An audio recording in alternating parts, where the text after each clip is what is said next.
A little bit ago, I speculated that we will reinstate the former Hydro Archon or her philosophies in Fontaine, and the Secret Summer Paradise event is the final piece of this puzzle that confirms it. This theory began by examining the Emerald Pool, which we are told contains the last remnants of the former Hydro Archon. The description states that this pool contains past recollections, and speculates that it could also create the future. But these are not the only remnants. The archive entry for Oceanids explains that they all carry a piece of their long-dead god with them, in order to spread her love for the worlds of water, proving that there are many remnants of the former Hydro Archon all across the waters of Tevad. And looking further at that concept of love and kindness, Adia has shown that Oceanids appear to have kind personalities, as she cares about the wishes and dreams of others. The Emerald Pool likewise heals all regrets and woes. So everything we know so far implies that the former Hydro Archon was kind, caring, and had a love for the land beyond the water, perhaps a philosophy Focalors has not maintained. But why does this mean Focalors is at risk? That can be explained with Rodea of Locke or the Oceanid boss, who told us what to expect from Fontaine long before Rodea confirmed it. Anyone who's had to farm Cleansing Hearts has her starting dialogue memorized. But why assume that the Traveler is an assassin from her homeland? Adia's story further supports this by mentioning that the Oceanids were exiled, specifically when the old dynasty fell and a new one seized power. Now the Carverena quests and Adia herself seem to confirm that the Hydro Archon passed in battle, not necessarily by backstabbing. But the new Hydro Archon and her ruling force were clearly not intended to rise up to their position and likely did so through force. Furthermore, technically exile and assassins don't mix. Exile tends to just mean a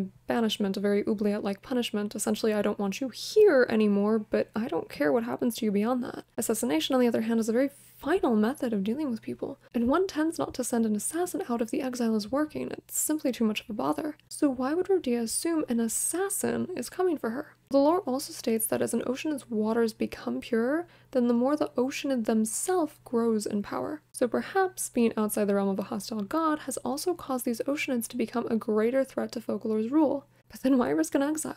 Either Focalors was unaware this could happen, or going off of the Fontaine trailer, simply didn't care at the time. Which would explain why Rodea now fears assassins. She's still close enough to Fontaine to be an easy target, and perhaps Focalors is now sending out assassins, as she's discovered that the Oceanids all have remnants of their god, are growing in power, and might have a way to bring the previous Hydro Archon back. Like and follow for more.